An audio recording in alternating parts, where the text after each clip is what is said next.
Excellent. All right, so we're live. So we want to welcome everybody to BrandU Live. This is our first venture into this live format where it's somewhat of a town hall format. And Fernanda's letting me know that nobody's on yet. So I don't know that we're going to know when people get on, but we don't necessarily have to do shout outs to each person, but we do welcome the participation. And I believe people will be watching this, you know, as a recording. But we're listening to our production manager right now, who is telling us that we should wait until people hop on before we get started. So I guess that's what makes it live. So what else? What's up? What else is part of your regimen? So you do the push-ups in the morning, push-ups Yep. at night. Yep. Anything else?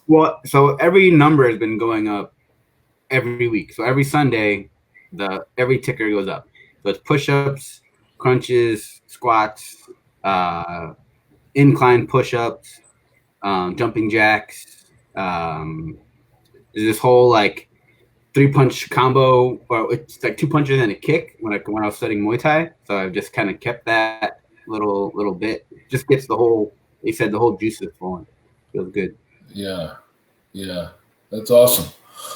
Yeah, yesterday I rode my bike for the first time to East Village Park, and there's a little track there. So if you do 3 laps, it's a mile. So Okay. So you just kind of go out. It's a bit boring because you're going in circles, but it's a level up from being on the treadmill. Probably the Trumbull Trail is probably the best one, or even the one near Shelton High, where you go between the intermediate school and you end up by the lake over there. Like that's a decent trail to run on because the terrain's different and it goes up and down and you're in the woods. But so I just try to do something different every day. I don't do the exact same exercise. Like one day I'll do elliptical, another day I'll run, another day your body guessing, yeah, I'll bike.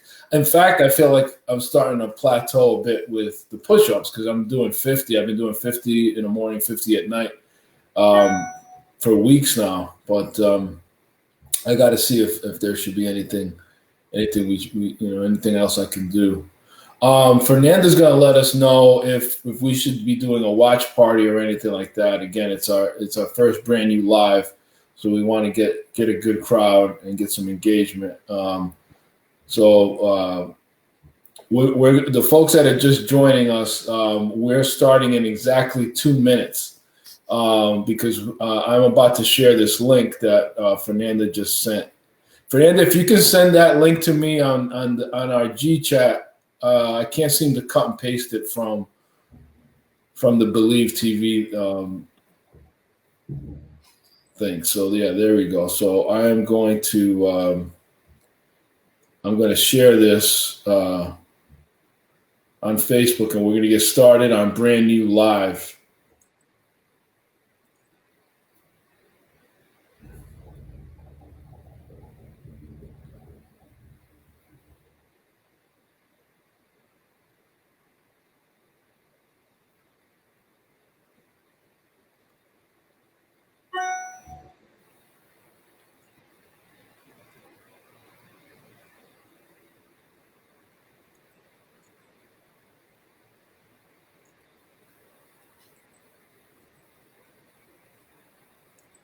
All right, so I shared the link.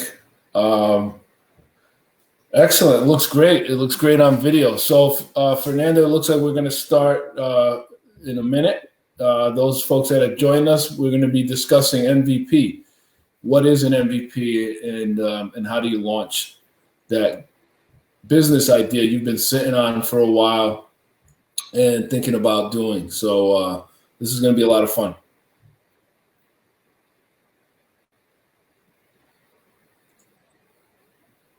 Let me just pull up my production notes again.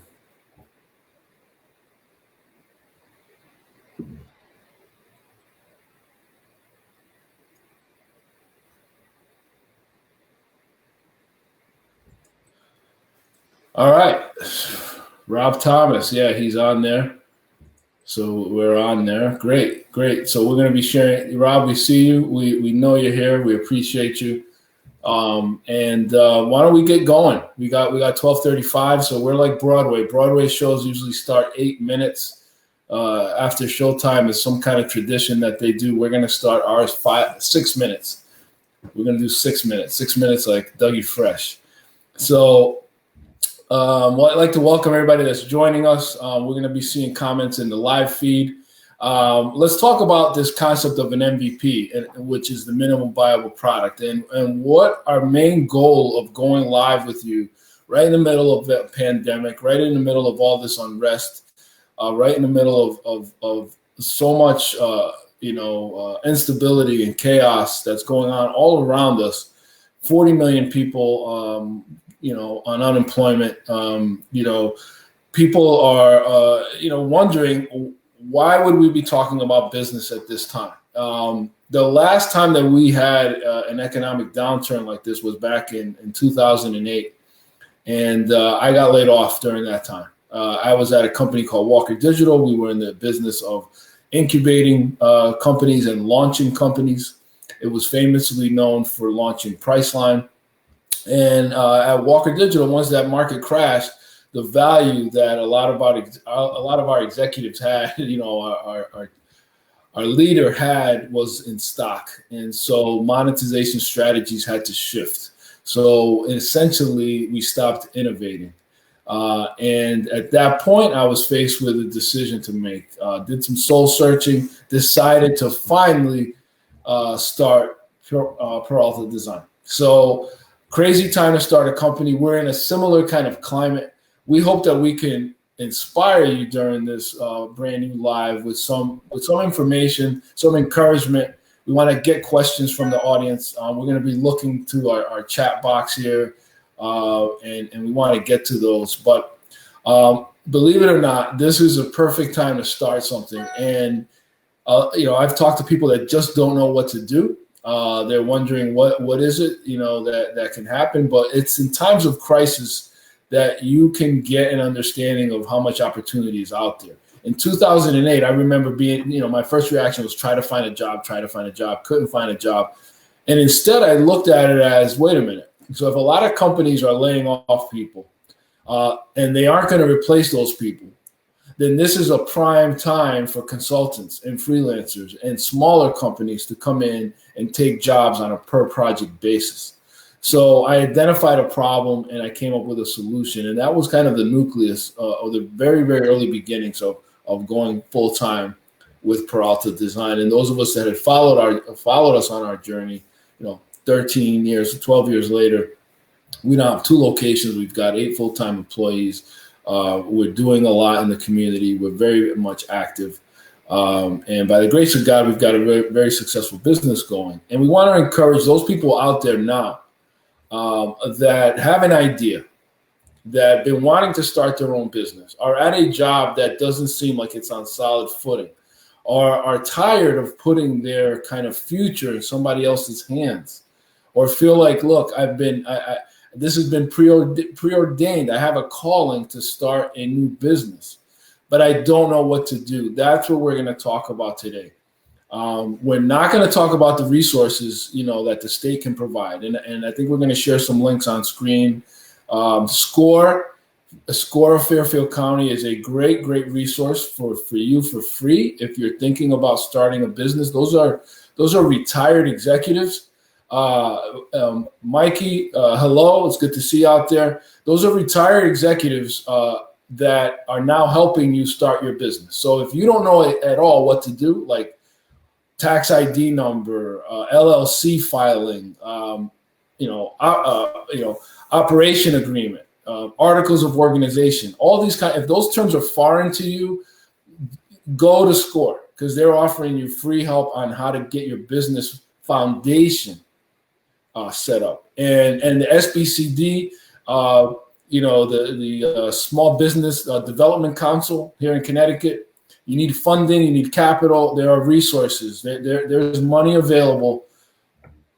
Small businesses drive the economy.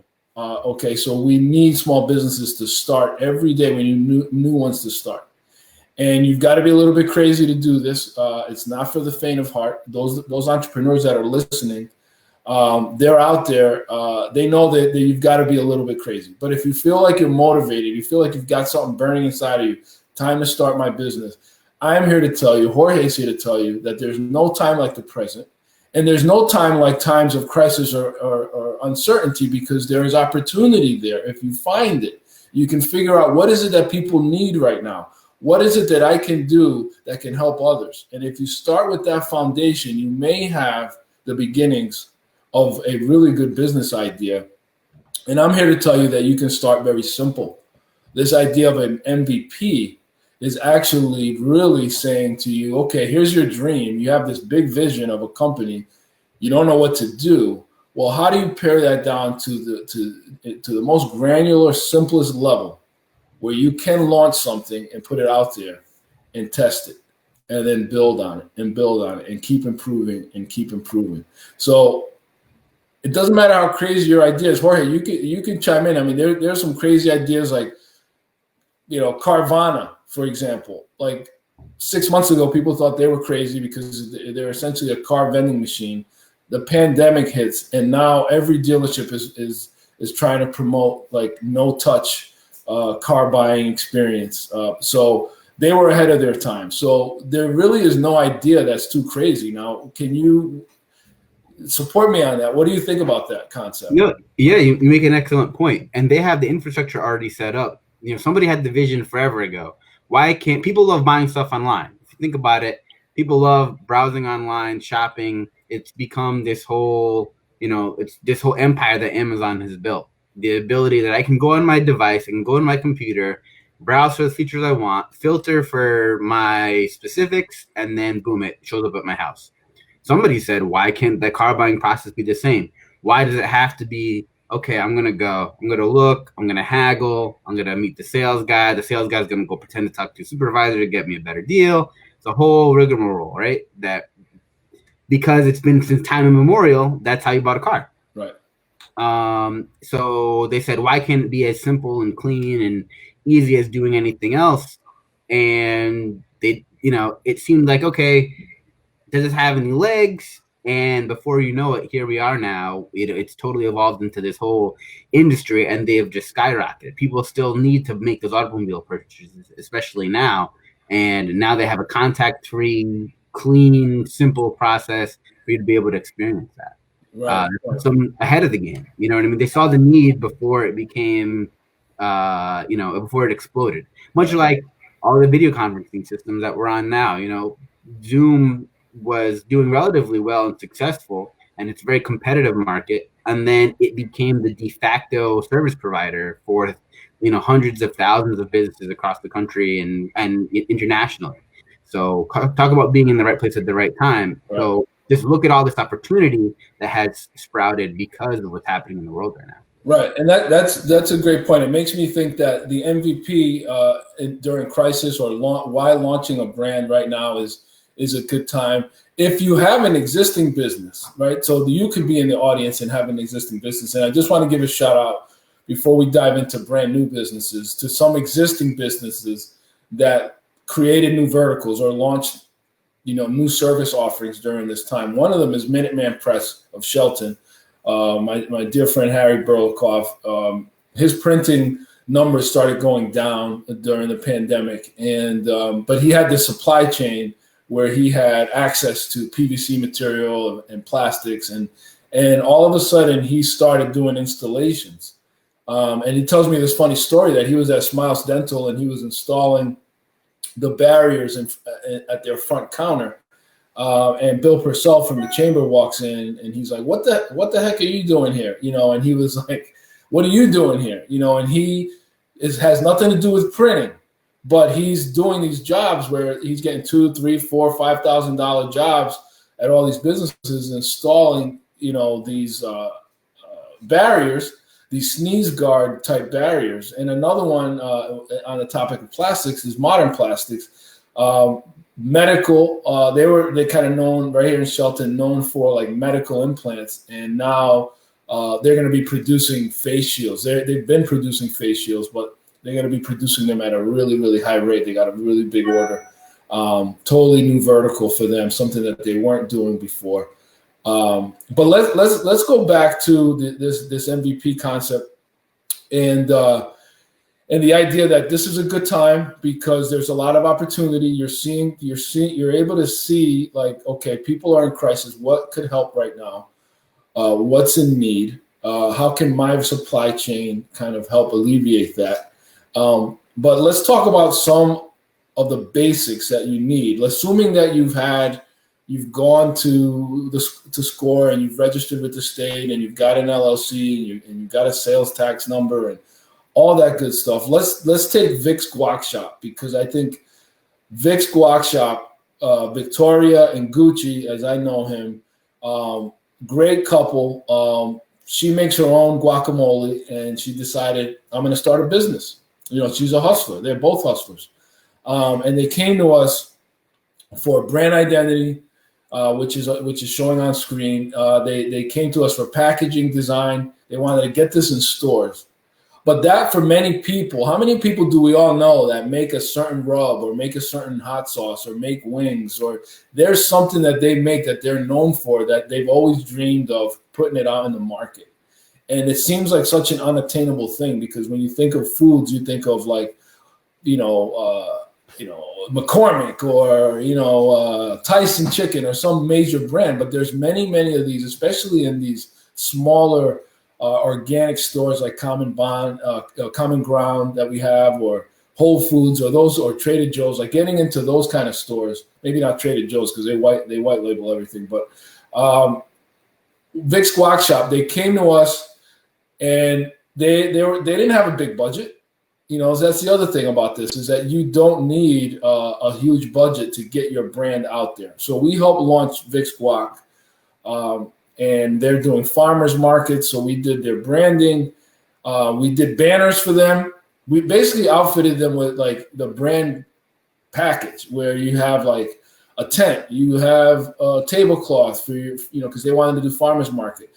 They have the banners. We did their social media pages. We built their digital footprint. Tell me how you approach this from a web standpoint, Jorge.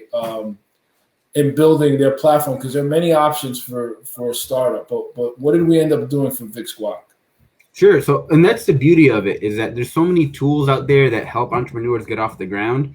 And a lot of the trepidation comes from, well, I don't know anything about building a website. So even though there's all these different platforms that, like, hey, you see ads for it all the time. Like, hey, hop on Squarespace, hop on Wix, make your website today.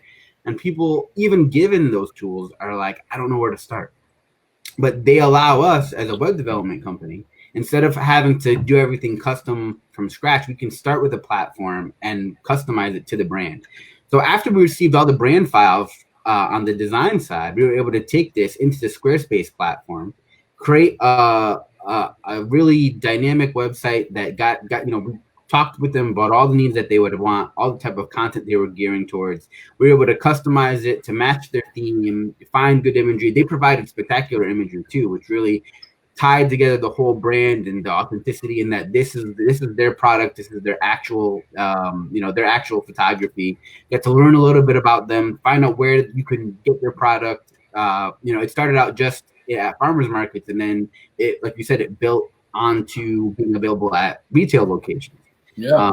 And so they keep their audience aware. They allow you to subscribe to their newsletter, which keeps you updated. But it's all about being connected, and it's all about having all those core pieces. So we were able to pull that together, everything from recipes and nutrition. What are the benefits of this? Their story as entrepreneurs.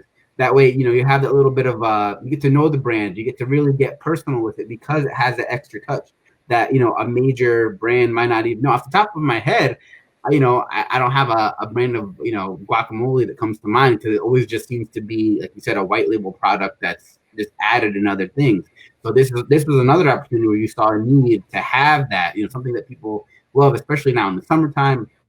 So it's great to know that, now that the farmers markets are starting to get towards this next phase of reopening, that it, furthers their opportunities as well. Yeah, and I remember, of course, because we sampled it, that they had like a really strong lemon taste, and I remember speaking to Vic and Victoria, and she said that it helps preserve it and it's natural, and so they had a differentiator, but I remember them saying that their families and friends would always tell them like, you should, like, this is so good, like that was their thing that they brought to parties, and so their audience was telling them like, you've got to package this, you've got to bring it to market.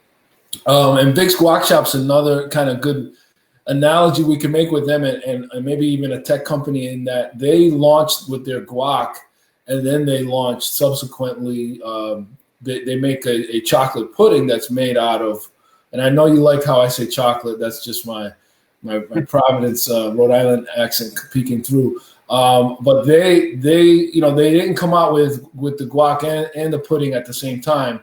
They launched it later on, and many people feel like I need to just come out with all my products. And the truth is that you can come out with just one, and it may even be a prototype. And we'll talk about how some of our MVPs that we work with have been prototypes or have been videos where the product itself doesn't exist. Like one of the things at Walker Digital was that most of the time when Jay walked into a meeting to pitch something, the software or the platform didn't exist yet. It was a demo, and we simulated it and we animated it, and so it was a lot of prototyping in place. And then when you get interest, and then when you get people that tell you they want it or they want to invest in it, then you can go ahead and build it. I'd rather have that, oh shit, now what, we got to go build this thing, than have the other problem, which is, oh shit, we just spent all this money and built this thing and nobody wants it, or it's not what they wanted, or they want to change it. It's a lot easier to change a demo than the actual code of an actual real product. But Vic's Guac Shop, awesome example. Another one that I want you to tell me more about. I know he's my close friend and all around great guy, Jermaine. He's my frat brother. I know him from back in the days at Yale, and he wanted to start his own thing.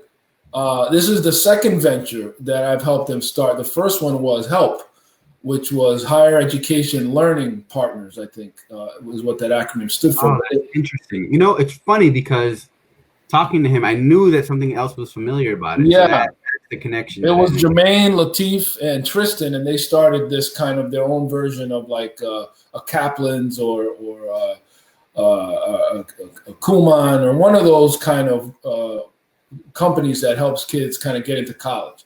So that was HELP. So that was his first kind of foray into it. So he was familiar with us being able to launch a brand quickly. But the deal with BST, or basketball skills training, was basketball shape training. Tell me that, like, because I understand with Squarespace, it being e-commerce kind of built in. Vic being, hey, we're self-funding, we're bootstrapping this, and I think a lot of people in our audience are bootstrapping themselves. So we're very good at keeping budgets low. Tell me how that went and why you chose the platform that we ended up going with for Jermaine's company. So one of the interesting things, and I think a lot of our clients, a lot of the audience may find themselves in, is you end up wanting to go into business with you and a couple buddies, right? You have this idea, that, you can assemble the Avengers between all the different people who are involved. You have the skills, one guy's the idea guy, one guy's the engineering guy, somebody else. So in their case, they had somebody who was a collegiate athlete who was, just at that professional level.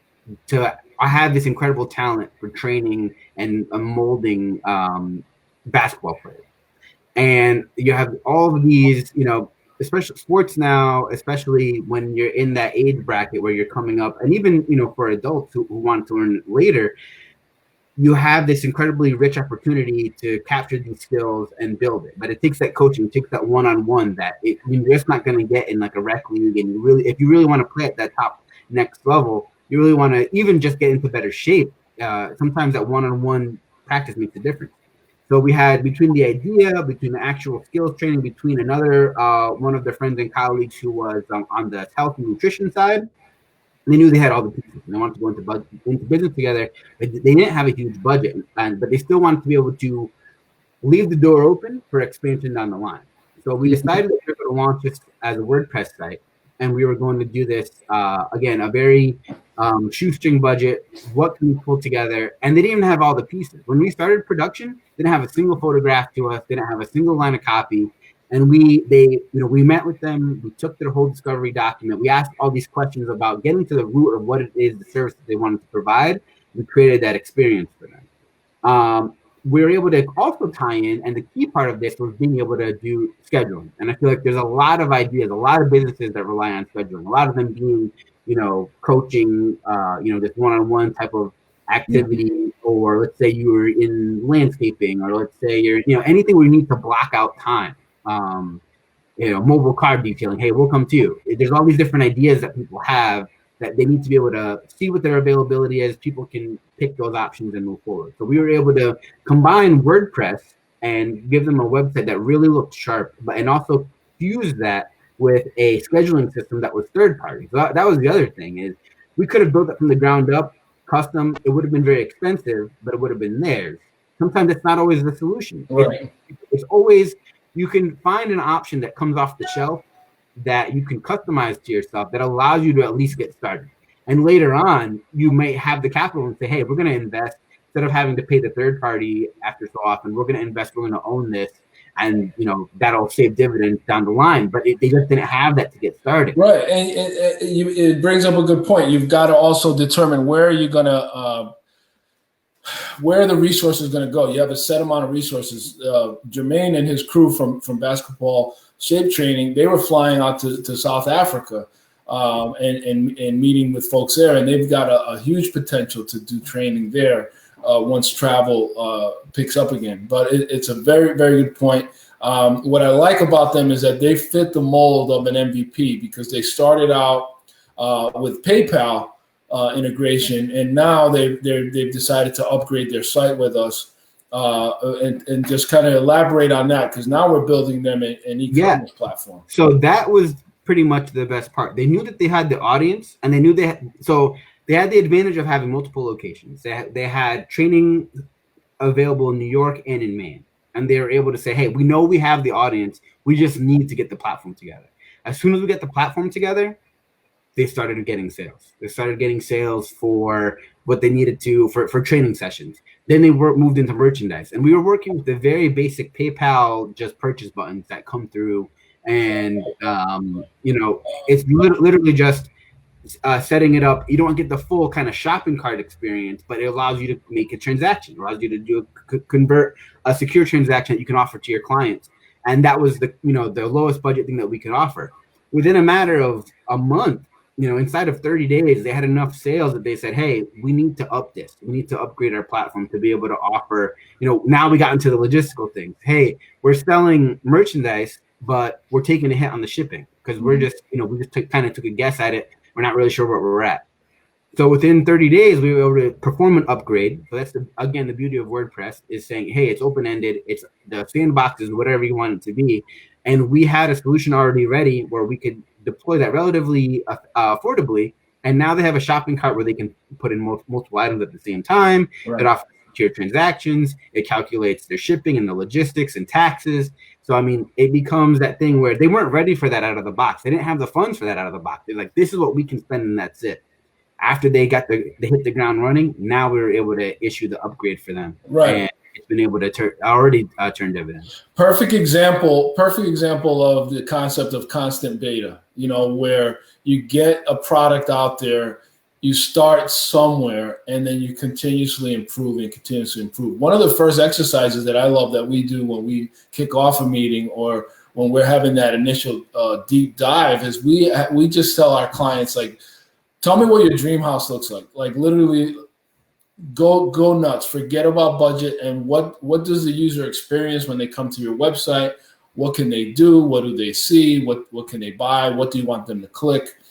And we kind of tell them in the beginning, ignore budget. Just give me a wish list, because it's important for us, you and I, Jorge, when we start, assembling who the team members are going to be for that particular project. It's important to us to know, if we use the analogy of a house, which we often do, if a person wants to build a house that has a bathroom in the attic, but is not ready to finish it yet, it's way more efficient to build a framework and have plumbing run up to that level of the house and just have it be there waiting till the time comes that they want to add it. It's a much bigger job if they say no, we don't want it, or we don't want to invest in that right now, and then they change their minds or decide later on that they want to do it. And so it's important in the beginning.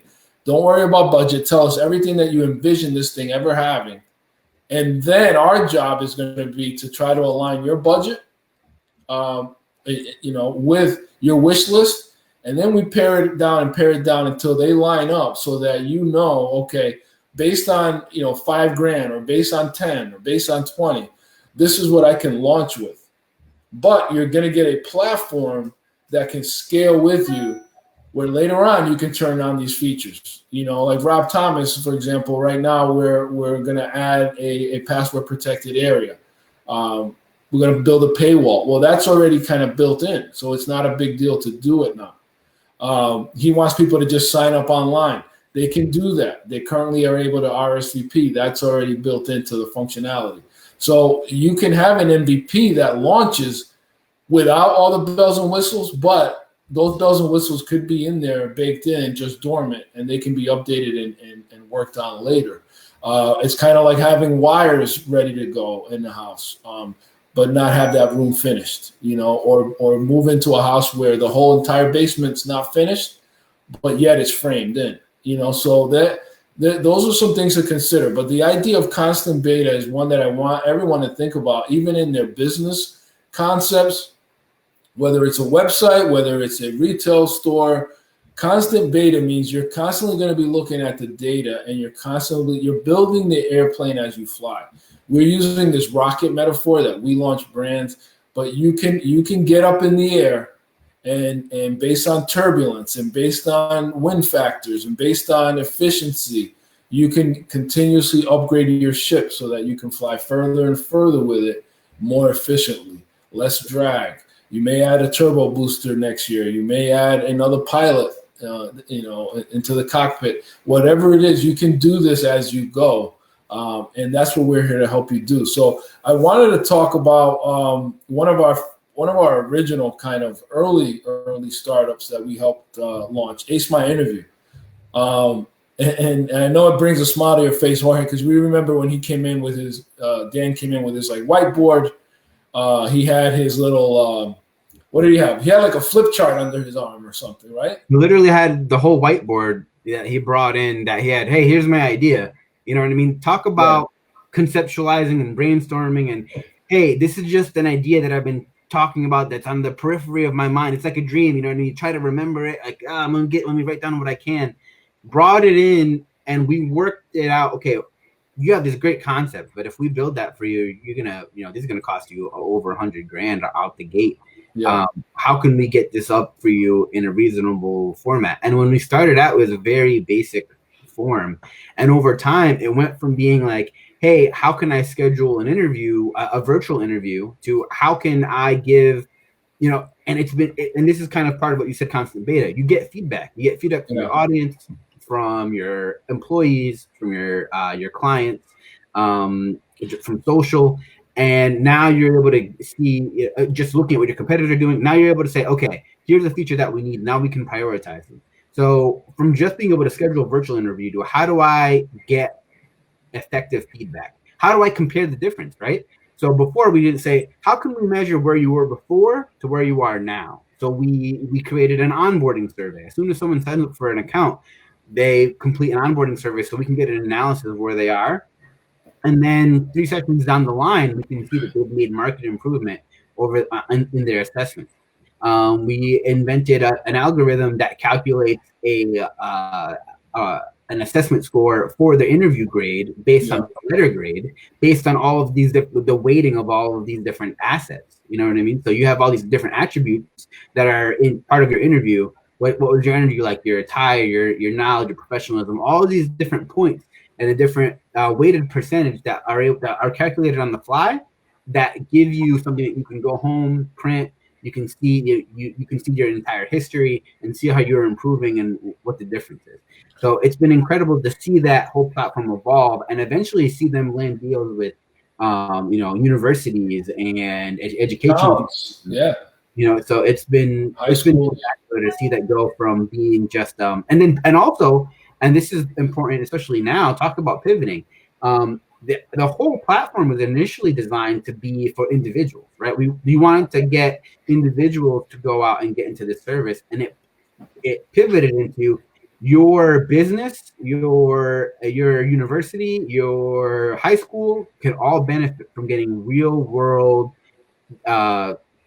experience in this skill that this up and coming generation is a little bit lacking, in that they're so used to digital interaction. You haven't had that experience to have what that difference is going to get you in the door.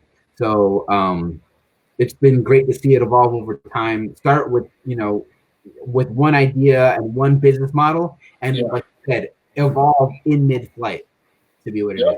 Yeah, no, another key thing I remember from Dan is he wasn't playing around. He made sure that we signed an NDA, and that was one of those where, like, when he first came to us, the NDA, of course, was to protect his idea, which I encourage everybody out there that feels like they have something that could be proprietary, definitely protect it. But Ace My Interview, we ended up naming it Ace My Interview. Initially, when he came to us, it was called Interview You. And there was already an Interview You. Once we did a deep dive and started doing some research, there was a company out there doing resumes that was called Interview You. And so Ace My Interview ended up being one of those names that was available as a URL. When you're out there trying to launch your company, one of the first things is you're going to be thinking about what am I going to name it? We can have a whole session on naming, and we've done a lot of it. But oftentimes having a keyword in the name like interview is important, and making sure that the URL is available and it's not going to cost you a fortune to find the domain name for your company. So definitely one of our favorite success stories. And wanted to talk a little bit about, I know we're getting some questions and we're going to get to them. Martha, I see your question. Dennis, hello. Thanks for the shout out. So we're going to definitely get to Martha's question very, very soon. We've got about 20 minutes or so left, and we want to make sure we give enough time for Q&A. But I wanted to mention the power of explainer videos when it comes to an MVP, because we have done them for startups like My Alibi, Dollar Shoe Club, Exec Ben out of North Carolina. They weren't a startup, but they were creating this new kind of service offering, and they wanted to position it in a certain way. And none of these things were really flushed out yet, but we created videos that explained how they would work. And I think the important thing for people to understand about the video is that it is the most powerful vehicle for communication that we have today.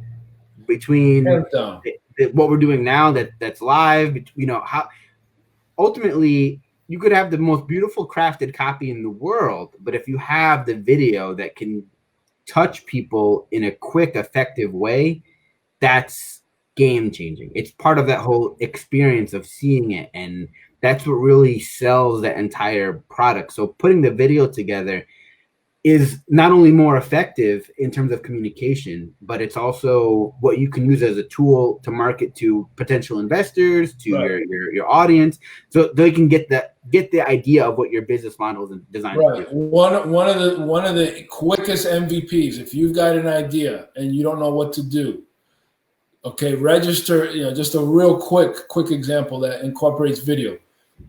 Register a trade name in your town. Get an LLC, buy a domain, all right? Create a logo for that brand.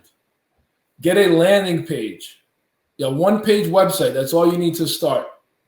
And create an explainer video. And this video does not have to be long. It could be 30 to 90 seconds. That is basically a glorified PowerPoint deck. The classic pitch deck is like that circle, right?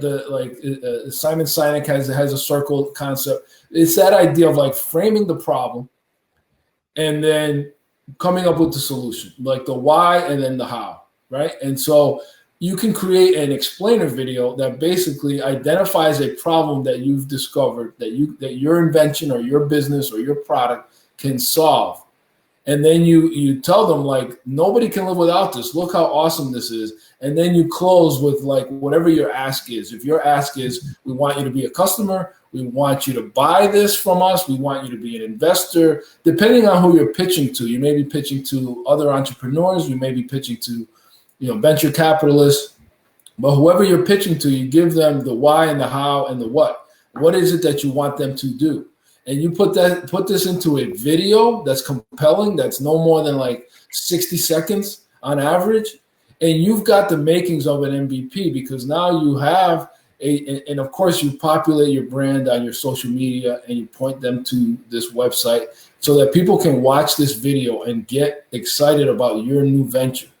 And on that landing page can be the video and an email capture form where it's like, give us your information. Do you want to be the first to find out when this launches, or do you want to be the first to sign up when this is available for sale, or do you want to be the first one in the door or notified, or whatever your call to action is? Get the email address, build that database. Exactly. And the ultimate incarnation of that, and it being just a proven track record, is the entire existence of Kickstarter, because people realize that once you can create a prototype and once you can create the video, exactly, people are willing to buy in. And there have been millions of products launched on this platform to be able to say, hey, I have this idea. Do you believe in it enough to invest? Meaning, hey, I'll get, my investment means I get one of those products, maybe at a discounted rate perhaps. But that's gotten so many people off the ground. And, I can't even count the number of products that I've backed. Exactly, because you drink the Kool-Aid, because you see an illustration of it, you watch the video, you hear the dramatic music, you might look at the story of who the founders are, and then you're like, wow, these guys are awesome. They're donating a percentage to the alpacas, or in South America, whatever cause it is that you believe in, you get to see this in this video. Nobody's going to sit through and read your pitch deck.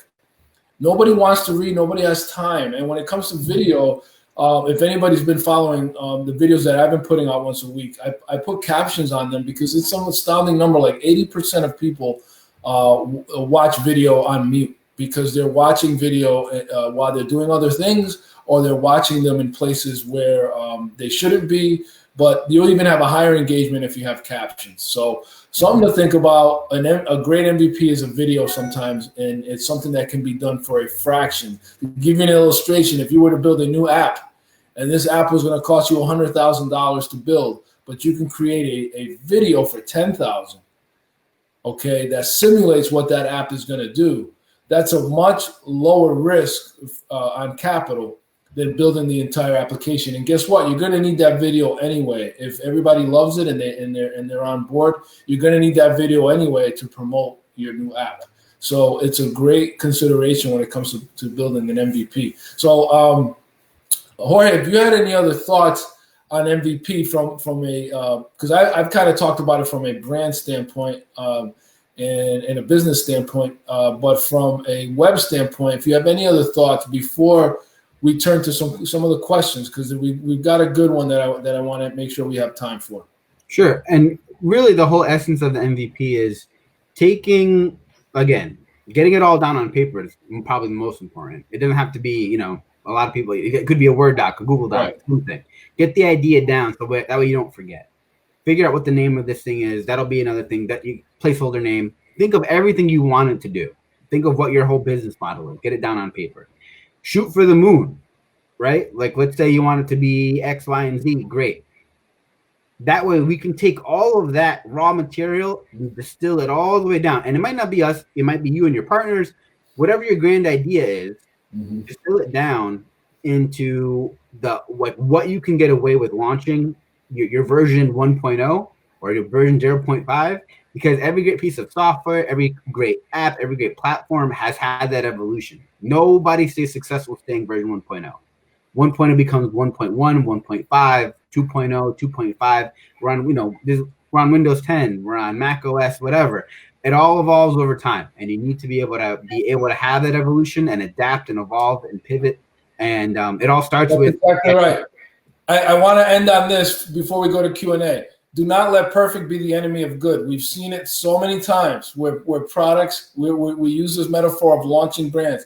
There is a real, phenomenon of failure to launch, where the founders of a company, whether it be their disc assessments or just very cautious and they don't have the right mix, where somebody's crazy enough to go for it and the other person's stuck on the details, they don't launch because they get stuck in this, like, it's got to be perfect. It's got to be perfect. Don't let perfect be the enemy of good. Get something out there. You're much better out getting something out there, because timing is everything. You may have the solution that everybody wants right now, and then next year, nobody cares about it. Or you may be investing on technology and you take so long to launch it that by the time you're ready to launch it, that technology is dated and then you got to start all over again. And so it's more costly. Get something out fast. That's what we're good at. That's what we're here to help you with. And it's more important to launch fast and fix as you fly than it is to stay on the launch pad and never take off. You'll never get there if you never take off. So you've got to take off, and we're here to help you do that. So let's go to Q&A. I'm getting a lot of signals from Fernanda to jump on the questions. So Marta, she has a question that I'm gonna throw at Jorge. And Jorge, would creating an e-commerce website work within the framework of an MVP? Yes. So, and that's exactly what we were talking about before with our example with basketball shape training. To be able to sell a product online is relatively simple to do, and you could even do it without a website if you really wanted to, given the modern platforms that we have today. But all depending on what you're selling and what e-commerce is, that changes the experience a little bit. That's pretty significant, actually. If you're selling a good, something that you can physically pull, pack, and ship, the most important things are what's your cost, figuring out what does it cost you to make so you can figure out what to sell it at to be competitive. And then all the logistics, there's so many services in what we call APIs that allow you to calculate those things. So the USPS, the US Postal Service, they want your business. They want to be able to take what you've been able to create and ship it.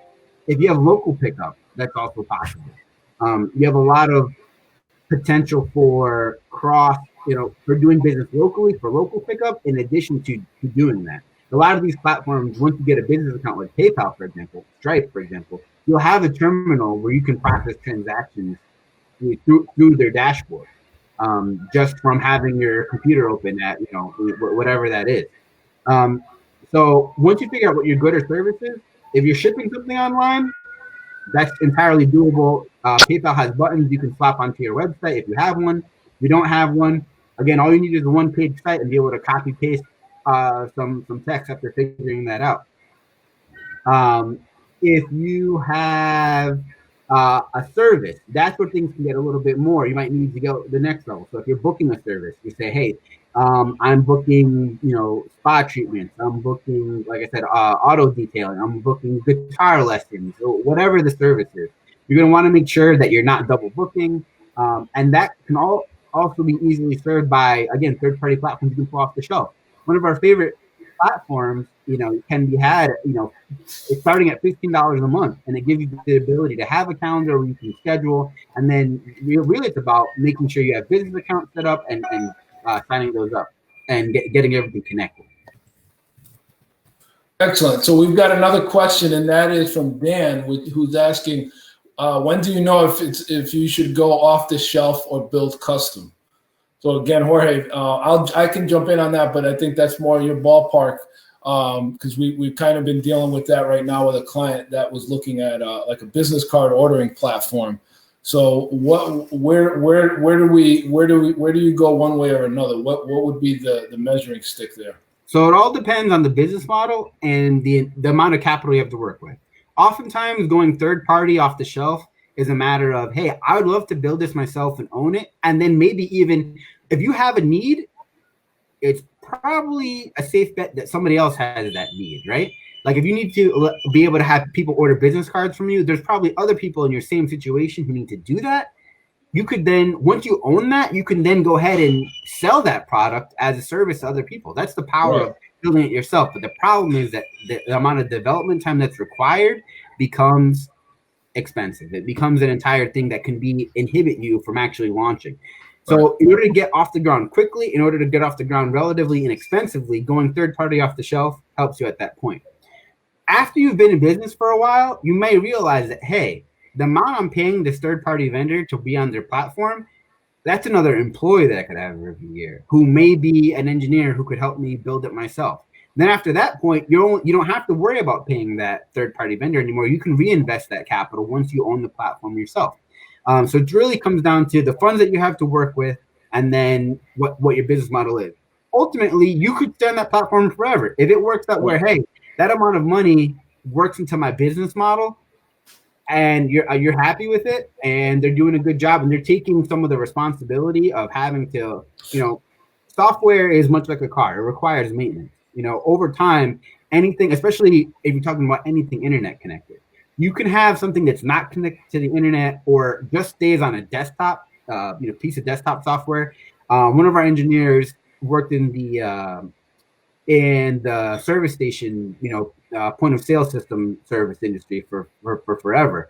And some of those computers are just ancient. You're working with technology that hasn't had to change. It's still working with computers from 1994 because it's been a closed system. But in today's ability to do international business easily and quickly online, do national business easily and quickly online, you're going to need to have a platform that's constantly evolving and shaping. Just think about if you're on Facebook, the evolution of Facebook from when you first went on until now is probably pretty significantly different. And a lot of people probably rallied against that experience. And now that you've adapted to it, now you love it. And that becomes part of the whole thing. So that's a great point. And I let me jump on that, because I think that opens it up for content. Every business needs to be generating content constantly in order to stay on the radar, to make their website sticky, to have some content to send out in an e-blast. And if your business starts out as an MVP and you continue to evolve it and add improvements and add benefits and add features and add service offerings, just think of the content that you will now have to constantly remind people, like, hey, by the way, now we do this, or hey, by the way, go to our website because now it does this, or hey, by the way, here's the latest update to the app that you've installed.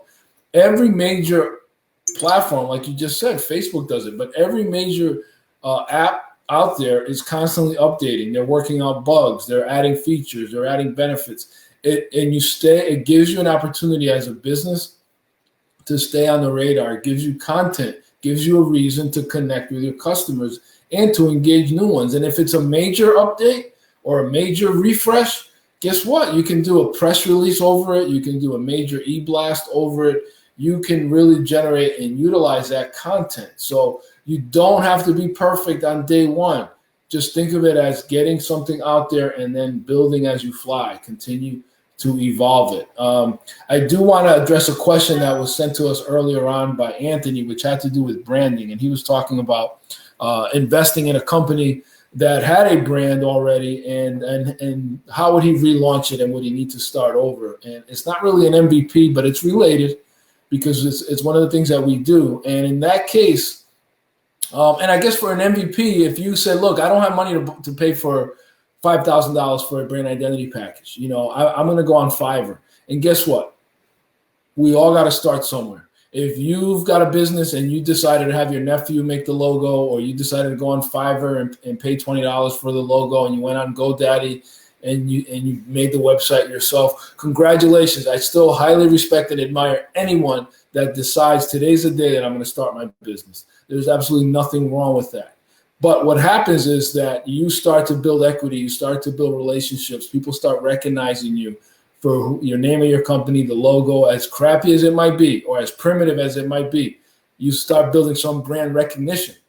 When it's time to reinvest in that company and you want to revamp it, or you want to do a brand refresh, okay? Or you want to create that new website, and your old website was purple and gold, and your logo was purple and gold, your new refresh should have those same color palettes, because we want to have some breadcrumb trails to your old brand, even though it may have been primitive, and even though it may have been what you started with, and now you're ready to go to that next level.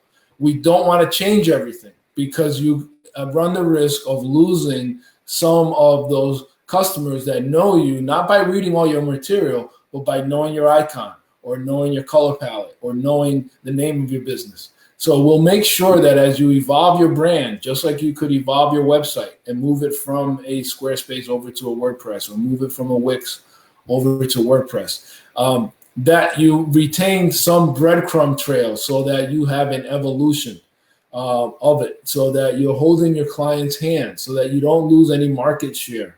But at the same time, those rebrands and those refreshes, again, go back to great content.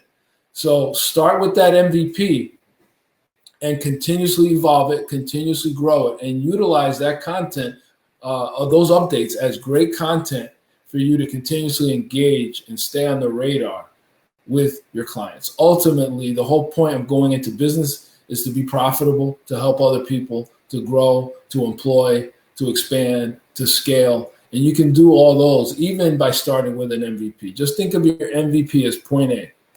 It doesn't mean that that's as far as you're ever going to go, but you've got to start somewhere.